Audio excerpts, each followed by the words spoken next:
Everyone, this is the second video on the chapter Nazism and the rise of Hitler.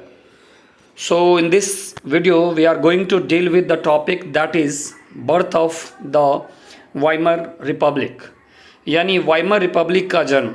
अब इस chapter में क्योंकि पिछले topic को और ख़ास करके पिछले वीडियो को बहुत ही बेहतरीन रिस्पांस मिला स्टूडेंट्स की तरफ से, इसलिए मैंने डिसाइड किया है कि इस वीडियो को थोड़ा सा बेहतरी के साथ बनाया जाए। सो एग्ज़ाम पर्पस के हिसाब से लाइन टू लाइन एक्सप्लेनेशन आप लोग देखिएगा और इसके साथ साथ try to make a note also, है ना। सो वाइमर रिपब्लिक का बर्थ यानी कि कहता है, ध्यान दीजिएगा कि जर्मनी एक पावरफुल एम्पायर था। अगर आप शुरुआती 20वीं शताब्दी की बात करो तो जर्मनी ने फर्स्ट वर्ल्ड वार 1914 से लेकर के 1918 तक ऑस्ट्रियन एम्पायर के साथ मिल करके अलाइज़ के खिलाफ, अलाइज जिनमें कौन कौन थे, इंग्लैंड, फ्रांस और रशिया। एक तरफ कौन, एक तरफ जर्मनी और ऑस्ट्रियन एम्पायर और दूसरी तरफ एलाइज यानी मित्र शक्ति जिसमें इंग्लैंड, फ्रांस और रशिया। अब ये जितने भी देश थे इन सब ने शुरुआत में वार को बहुत ही इंथुजियास्टिकली इसमें ये शामिल हुए, जोश के साथ शामिल हुए। इनको ये उम्मीद था कि बहुत जल्द ही जीत मिलेगी। इनको शायद ही इस बात का अंदाज़ा था कि वार जो है वो थोड़ा लंबा खींचेगा। इवेंचुअली अंततः यूरोप के सारे रिसोर्सेज को क्या कर देगा, ये ड्रेन कर देगा। जर्मनी को शुरुआती फ़ायदा हुआ कैसे? क्योंकि जर्मनी ने फ्रांस और बेल्जियम वाले हिस्से को कब्जा कर लिया, ऑक्यूपाई कर लिया, जबकि अलाइज के साथ अमेरिका की एंट्री होती है, यूनाइटेड स्टेट्स की एंट्री होती है 1917 में। इसके साथ अमेरिका के आने के बाद जर्मनी को हरा दिया जाता है। जर्मनी और सेंट्रल पावर्स की हार होती है नवंबर के महीने में 1918 में। अब ध्यान देना है कि इंपीरियल जर्मनी की जब हार हो जाती है उसके बाद एम्पेरर को गद्दी छोड़ना पड़ता है। इससे जर्मनी के अंदर जितनी भी पार्लियामेंट्री पार्टीज़ हैं उनको एक अच्छा मौका मिल जाता है जर्मन पॉलिटी यानी जर्मन की राजनीति को साधने का। अब क्या करता है, ये सारी पॉलिटिकल पार्टीज़ एक नेशनल असेंबली बनाते हैं, कहाँ पे, वाइमर में, और एक डेमोक्रेटिक कॉन्स्टिट्यूशन भी बनाते हैं, इसके साथ लोकतांत्रिक संविधान जिसका एक संघीय ढांचा हो। इसके बाद जो प्रतिनिधि हैं उनका चुनाव होता है जर्मन पार्लियामेंट रैक्सटैग के लिए। किस आधार पे? इक्वल और यूनिवर्सल वोट यानी समान और सार्वभौमिक मत अधिकार, जिसमें सारे वयस्क और जो महिलाएं हैं सब शामिल होंगे। अब ध्यान दीजिएगा, कहता है ये जो रिपब्लिक है भले ही चुन लिया गया, देश के तरक्की के लिए, देश की खुशहाली के लिए काम कर रहा था, लेकिन आपको पता होना चाहिए कि लोगों ने इस रिपब्लिक को, इस वाइमर रिपब्लिक को, है ना, कोई सम्मान नहीं दिया, कोई भाव नहीं दिया, नहीं पसंद करते थे इसको। कारण क्या था इसका? क्योंकि इस वाइमर रिपब्लिक को ही जिम्मेवार ठहराया गया, क्योंकि जर्मनी की हार के बाद या फर्स्ट वर्ल्ड वार के बाद जो पीस ट्रीटी, जो शांति समझौता कहाँ पे हुआ?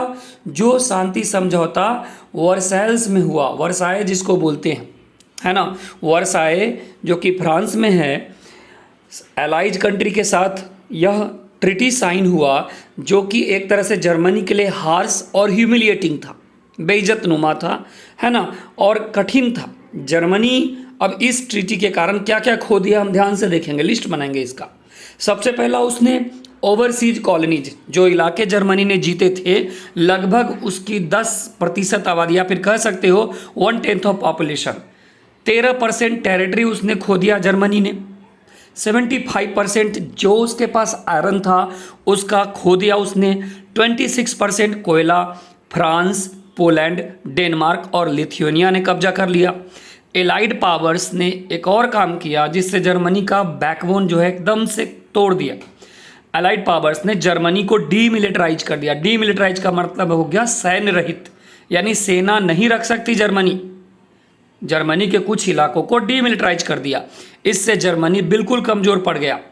अब क्या है कि ये जो वार का जो गिल्ट है, वार गिल्ट क्लॉज, है ना, इसकी वजह से जर्मनी को वार और डैमेज के लिए रिस्पॉन्सिबल ठहराया गया। जर्मनी को मजबूरन 6 बिलियन पाउंड का भुगतान जो है देना पड़ा। उस पे ये अमाउंट थोपा गया जर्मनी पे। एलाइड की जो आर्मीज थी उसने क्या किया, बाद में रिसोर्स रिच राइनलैंड को कब्जा कर लिया 1920 तक। बहुत सारे जर्मन को इस नए वेमर रिपब्लिक के लिए, नए वाइमर रिपब्लिक के लिए, है ना, बहुत सारे जर्मन्स ने इस नए वाइमर रिपब्लिक को सिर्फ डिफीट के लिए नहीं वार में, बल्कि वर्सेले में जो बेइज्जती हुई, एक तरह से जर्मनी को बहुत सी चीज़ों का एक तरह से नेशनल डिसऑनर, अंतर्राष्ट्रीय बेइज्जती एक तरह से कह सकते हो, इसके लिए सिर्फ और सिर्फ वाइमर रिपब्लिक को जिम्मेवार ठहराया गया। ऐसा माना गया कि वाइमर रिपब्लिक के आने से ही जर्मनी की हालत वार में तो ऑलरेडी खराब हो चुकी थी, लेकिन वार के बाद की बदहाली के लिए सिर्फ और सिर्फ ये वाइमर रिपब्लिक जिम्मेवार है। अब हम पढ़ेंगे कि वार का क्या असर हुआ, इफेक्ट्स ऑफ वार के बारे में पढ़ेंगे। ध्यान दीजिएगा, कहता है कि जो वार था वर्ल्ड वार वन, इसका बहुत ही गहरा असर पड़ा पूरे के पूरे कंटिनेंट पे, यूरोप पे, साइकोलॉजिकली और फाइनेंशियली, मनोवैज्ञानिक रूप से और वित्तीय रूप से, दोनों तरीके से वार की वजह से नुकसान उठाने पड़े। आप जानते होंगे कि यूरोप पहले कंटिनेंट ऑफ क्रेडिटर्स था, यानी दुनिया जिससे कर्ज लेता था। अब यूरोप जो है डेब्टर्स में आ गया, यानी अब यूरोप दुनिया से कर्ज लेगा। दुर्भाग्यवश जो नई वाइमर रिपब्लिक चुनी गई थी उसको पुराने एम्पायर का कर्जा चुकाना पड़ गया, पुराने एम्पायर के पाप को ढोना पड़ गया। यानी वाइमर रिपब्लिक ने एक तरह से वार गिल्ट का तो बोझ झेला ही, साथ में नेशनल ह्यूमिलिएशन, राष्ट्रीय स्तर पे जो बेइज्जती हुई जर्मनी का, उसका भी जिम्मा इसी के माथे गया, और financially crippled by being forced to pay compensation. और ये 6 बिलियन पाउंड का जो भुगतान, 6 बिलियन पाउंड का जो दंड जर्मनी को देना पड़ा, इसकी वजह से जर्मनी की अर्थव्यवस्था पूर्ण रूप से चरमरा गई। जिस किसी ने वाइमर रिपब्लिक का समर्थन किया, जिनमें सोशलिस्ट थे, कैथोलिक्स थे और डेमोक्रेट्स थे, ये इजी टारगेट्स बने किसके, कंजर्वेटिव नेशनलिस्ट सर्कल्स के लिए। यानी जर्मनी की जो रूढ़िवादी राष्ट्रवादी है ना, एक तरह से जो आबादी थी, उसकी नज़रों में ये 3 तरह के लोग, सोशलिस्ट, कैथोलिक्स और डेमोक्रेट्स, ये उनके निशाने पे आ गए। इन तीनों को मजाक के लहजे में नवंबर क्रिमिनल्स कहा गया कि यही नवंबर के क्रिमिनल्स है, इनकी वजह से ही जर्मनी की ये स्थिति हुई है। इस तरह की माइंडसेट का एक गहरा असर पड़ा जर्मनी के पॉलिटिकल डेवलपमेंट्स पे। अब हम देखेंगे कि वर्ल्ड वार की वजह से, जो पहला विश्व युद्ध हुआ, उसकी वजह से यूरोप के समाज पे और यूरोप की राज्य व्यवस्था पे क्या असर पड़ा। सोल्जर्स को सिविलियन से ऊपर देखा जाता था। पॉलिटिशियंस और जो पब्लिसिस्ट थे, उन्होंने लोगों को कहा कि एग्रेसिव बनो, आक्रामक बनो, मजबूत बनो, मर्दाना बनो। मीडिया ने क्या किया, जो ट्रेंच लाइफ है, यानी कि जो फौज जहाँ पे छुपता है गड्ढे के अंदर में वार के दौरान, इस लाइफ को ग्लोरीफाई किया, इसका गौरवान्वित किया इस लाइफ को। सच ये था कि सोल्जर्स को बड़ा दिक्कत वाला जीवन जीना पड़ता था ट्रेंचेज में, और उन लाश के बगल में जो डेड बॉडी जो सिपाहियों की होती थी, जिनको चूहे खा रहे होते थे, उनके बगल में उनको सर्वाइव करना पड़ता था। कई बार सोल्जर्स को पॉइजनस गैस भी झेलना पड़ा, एनिमी सेलिंग झेलना पड़ा, और they witness their rank reduce rapidly, और धीरे धीरे इनका एक तरह से कह सकते हो, है ना, डिमोशन ही होता चला गया।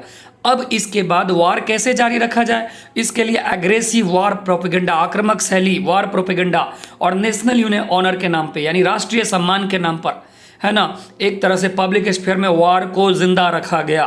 पॉपुलर सपोर्ट कंजर्वेटिव डिक्टेटरशिप के लिए धीरे धीरे बढ़ता ही चला गया। और उसके बाद कहता है कि डेमोक्रेसी तो खास करके यूरोप में यंग और फ्रेजाइल आइडिया था। मतलब कि उस समय डेमोक्रेसी उतना खास चीज़ नहीं था, डेमोक्रेसी पे उतना ट्रस्ट नहीं था, नया नया पौधा था ये, है ना, जो कि एक तरह से डेमोक्रेसी सरवाइव नहीं कर पाया इंटर वार यूरोप के अंदर। यानी यूरोप जो वार से एक तरह से घिरा हुआ था, इसमें डेमोक्रेसी जैसी आइडिया, विचारधारा, लोकतंत्र जैसी विचारधारा सरवाइव नहीं कर पाई। अब हमारा अगला टॉपिक है political radicalism and economic crisis. कहने का मतलब यह है कि राजनीतिक कट्टरता और आर्थिक तंगी। अब क्या है कि देखिए, वाइमर रिपब्लिक के जन्म के साथ, है ना, जैसे जैसे वाइमर रिपब्लिक खड़ा हुआ जर्मनी के अंदर वार के बाद, ठीक उसी तरह से रिवोल्यूशनरी अपराइजिंग आपको देखने को मिला। किसका? स्पार्टासिस्ट लीग का। ये किसके तर्ज पे था? बोल्शेविक रेवोल्यूशन उसी वक्त रशिया के अंदर हो रहा था। अब जितने भी मजदूर थे उनका सोवियत बन रहा था, मजदूर और नाविकों का, ये अलग अलग शहरों में, अलग अलग इलाकों में स्टैब्लिश किया जा रहा था, है ना। अब ध्यान दीजिएगा, कहता कि जो पॉलिटिकल एटमॉस्फेयर बर्लिन के अंदर था उसकी डिमांड ये थी कि अब इस वाइमर रिपब्लिक से कुछ होना नहीं है। क्या होना चाहिए? सोवियत स्टाइल गवर्नेंस होना चाहिए जर्मनी के अंदर। जिस किसी ने भी विरोध किया, चाहे वो सोशलिस्ट हो, डेमोक्रेट या कैथोलिक्स हो, ये सब मिले कहाँ पे? वाइमर में मिले, और यहाँ पे डेमोक्रेटिक रिपब्लिक की स्थापना के लिए इन्होंने प्रयास किया। वाइमर रिपब्लिक ने क्या किया? जो अपराइजिंग स्पार्टासिस्ट लीग की उठ रही थी उसको वार वेटरन ऑर्गेनाइजेशन की मदद से, जिनका नाम था फ्री कोर, इनकी मदद से उसको कुचल दिया गया। अब ये जो एंग्विस्ट स्पार्टासिस्ट थे, इन्होंने बाद में कम्युनिस्ट पार्टी जर्मनी की स्थापना की। कम्युनिस्ट और सोशलिस्ट एक दूसरे के कट्टर दुश्मन बन गए। कभी भी ना सुलझने वाला दुश्मनी इनके बीच में हो गया, और कभी भी हिटलर के अगेंस्ट ये कॉमन कॉज नहीं बना पाए। दोनों तरह के क्रांतिकारी और जो मिलिटेंट नेशनलिस्ट थे, इनकी बस यही नीड थी कि रेडिकल सॉल्यूशन मिले, जर्मनी के प्रॉब्लम के लिए रेडिकल सॉल्यूशन मिले। अब ध्यान दीजिएगा, पॉलिटिकल रेडिकलाइजेशन धीरे धीरे बढ़ता ही चला गया, क्योंकि 1923 के बाद आर्थिक तंगी जर्मनी के अंदर बढ़ता चला गया। जर्मनी ने वार लड़ा किसके आधार पे? लोन्स के आधार पे। अब उसका भुगतान उसको गोल्ड में करना पड़ रहा था। इस कारण से जर्मनी के अंदर जो गोल्ड रिजर्व थे वो धीरे धीरे घटते चले गए, खजाना खाली होते गया। 1923 के अंदर जर्मनी ने पे करने से मना कर दिया। इसके एवज में फ्रांस ने क्या किया? इस जर्मनी के लीडिंग इंडस्ट्रियल एरिया जिसका नाम रूर था, इसके कोल पे अपना कब्जा जमा लिया। जर्मनी ने इसका विरोध किया पैसिव रेसिस्टेंस के साथ। बहुत सारा पेपर करेंसी छापा, बेतहाशा। बहुत ज़्यादा प्रिंटेड मनी सर्कुलेशन में होने के कारण जर्मनी के करेंसी मार्क का वैल्यू में भारी गिरावट हुआ। अप्रैल के महीने में यूएस डॉलर की कीमत 24,000 मार्क थी और जुलाई के महीने में 3,53,000 मार्क था। अगस्त में 4,621,000 मार्क्स हो गया, और धीरे धीरे एक है ना इसका वैल्यू जो है, मार्क का वैल्यू ट्रिलियंस तक चला गया। अब ध्यान दीजिएगा कि जैसे जैसे मार्क का वैल्यू जो है गिरता चला गया, सामान के दाम एकदम से बढ़ गए। जर्मन्स का जो इमेज था, जर्मन्स इमेज आप देख सकते हो कि करेंसी नोट जो है एक तरह से ठेला पे लोड किए हुए अब एक ब्रेड लेने के लिए जा रहा है मार्केट की तरफ, है ना। अब कहता है इस क्राइसिस को कहा गया हाइपर इन्फ्लेशन, यानी क्या है? ऐसी परिस्थिति जब क्या हो, प्राइस राइज एकदम से बढ़ जाए, है ना। अब अंततः क्या हुआ? इवेंचुअली अमेरिकन्स ने एक तरह से दखल अंदाजी दिया और जर्मनी को इससे बाहर निकालने के लिए डाविश प्लान, जिसके तहत है ना कि ये रेपरेशन थोड़ा आसान हो सके और जर्मन के ऊपर जो फाइनेंशियल बर्डन एकदम से बढ़ गया वो थोड़ा कम हो जाए। अब हम अपना लास्ट टॉपिक इस टॉपिक का पढ़ेंगे, that is the years of depression. देखिए 1924 और 1928 में आपको थोड़ी सी स्टेबिलिटी देखने को मिली। ये लोन का असर था जो अमेरिका ने दिया, लेकिन यह लिमिटेड टाइम के लिए था, सैंड पे था, मतलब कि ये टेम्पररी था। जर्मनी का निवेश और इंडस्ट्रियल रिकवरी जो था वो पूरा का पूरा शॉर्ट टर्म लोन्स पे आधारित था, जो कि यूएसए से लिया जाता था। यह सपोर्ट तब खींच लिया गया जब वॉल स्ट्रीट एक्सचेंज जो है 1929 में क्या हो गया? क्रैश कर गया। धीरे धीरे फॉल इन प्राइसेज, है ना, दाम में भारी गिरावट हुआ। लोगों ने बहुत सारा प्रयास किया, धीरे धीरे शेयर बिकने लगे। सिंगल डे में 24 अक्टूबर को 13 मिलियन शेयर जो है एक तरह से अमेरिका के अंदर में बिके, और यह ग्रेट इकोनॉमिक डिप्रेशन की शुरुआत थी। अगले 3 सालों के अंदर 1920 और 1932 के बीच में नेशनल इनकम जो अमेरिका था वो आधा हो गया। फैक्ट्रीज बंद पड़ गए, एक्सपोर्ट्स गिर गए, फार्मर्स को बहुत ज़्यादा नुकसान हुआ। स्पेकुलेटर्स ने मनी, अपना पैसा मार्केट से क्या किया? निकाल लिया। इसका असर हुआ कि यूएस इकोनॉमी रिसेशन में चली गई, जिसको पूरी दुनिया में महसूस किया गया। जर्मन इकोनॉमी को तो बहुत ज़्यादा दिक्कत हुआ इस आर्थिक संकट की वजह से। 1932 तक इंडस्ट्रियल प्रोडक्शन 40% घट गया 1929 की तुलना में। वर्कर्स को अपना जॉब खोना पड़ा, उनको मजदूरी कम मिलने लगी, बेरोजगारों की संख्या 60 लाख तक पहुंच गई। गलियों में जर्मनी में आप देख सकते थे कि लोग अपने गलों में क्या करते थे? गले में एक तख्ती टांग के घूमते थे जिस पे लिखा होता था willing to do any work, कोई भी काम कर सकते हैं। जितने भी बेरोजगार यूथ थे, अब क्या है कि ये प्ले कार्ड्स, है ना, ये गलियों में कार्ड खेलना, गलियों में बैठे रहना और क्या है, कतार लगा करके बेरोजगार बन करके घूमते रहना। जैसे जैसे जॉब खत्म हुआ, जितने भी युवा थे वो धीरे धीरे क्रिमिनल एक्टिविटीज की तरफ बढ़ने लगे। Total despair became common place, यानी पूर्ण निराशा, संपूर्ण निराशा। इकोनॉमिक क्राइसिस की वजह से लोगों के अंदर गुस्सा, डर ये बढ़ने लगा। मिडिल क्लास, खास करके सैलरी एम्प्लॉय और जो पेंशनर्स थे, उनके सेविंग्स धीरे धीरे घटने लगे जब करेंसी का वैल्यू गिरने लगा। छोटे बिजनेसमैन, जो सेल्फ एम्प्लॉयड थे और जो रिटेलर्स थे, उनको भी नुकसान उठाना पड़ा, उनके भी बिजनेस तबाह हो गए। इस तरह के जो सेक्शन ऑफ सोसाइटी थे, उनके अंदर डर आ गया किसका, प्रोलिटारियनाइजेशन का। इसका मतलब क्या होता है कि जब आपकी कंडीशन एकदम से बदतर हो जाए तो आप एकदम से एक क्लास से सीधा वर्किंग क्लास पे आ जाओ, यानी कि इनकी रैंक वर्किंग क्लास या धीरे धीरे और ज़्यादा खराब हो गई। Only organized worker could manage to keep their heads above water. सिर्फ जो ऑर्गेनाइज वर्कर थे उनका ही सर पानी से ऊपर। मतलब क्या, उनकी स्थिति कम से कम चलाने लायक थी। जो बेरोजगार थे, धीरे धीरे बेरोजगारों की संख्या बढ़ने के कारण बार्गेनिंग पावर एकदम से कम गया। जो बड़ा बिजनेस था वो भी संकट में था। Large mass of peasantry was affected by a sharp fall in agriculture prices. अब किसानों की भी समस्या आपको देखने को मिली। क्यों? क्योंकि खेती के दाम भी, खेती के जो उपज थे उसके भी दाम कमने लगे। महिलाओं के लिए सबसे ज़्यादा दिक्कत की बात थी कि वो अपने बच्चों के पेट नहीं भर पा रहे थे। पॉलिटिकली, अब ये तो आर्थिक हालात थे।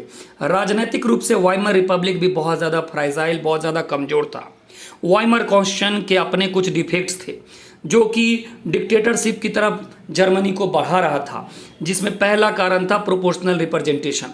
अब इसके तहत है ना, एक पार्टी की मेजोरिटी लाना बहुत ही एक तरह से it was a nearly impossible task, जिसके कारण गठबंधन की नौबत आ गई। दूसरा डिफेक्ट जो आपका था 48 आर्टिकल 48, जिसके तहत राष्ट्रपति के पास पावर थी इमरजेंसी लगाने की, जिससे नागरिक अधिकारों को वो ख़त्म कर सकता था। बहुत कम समय में वाइमर रिपब्लिक के अंदर में 20 कैबिनेट आपको देखने को मिल गए 239 दिन के अंदर में। अब क्या है कि आर्टिकल 48 का इस्तेमाल तो होना था। इस तरह की क्राइसिस मैनेज नहीं हो पाई। लोगों ने एक तरह से डेमोक्रेटिक पार्लियामेंट्री सिस्टम में अपना विश्वास खो दिया, लगा कि अब कोई उपाय नहीं है। एक बार हम प्रोलिटारियनाइजेशन का मतलब देखते हैं, यानी इतनी बदतर स्थिति हो जाना कि एक इंसान की हालत जो है वर्किंग क्लास पे चले आए। उसके बाद जब हम बात करते हैं अगली टॉपिक का, that is Hitler rose to power. इसके बारे में हम तीसरे वीडियो में आपको बताएंगे। And class 9th I specially expect you from that कि last video hasn't touch 100 views yet. Please cooperate and please watch in order to increase the watch hour also and also share your response regarding this video. Actually, was there any difference from the last video?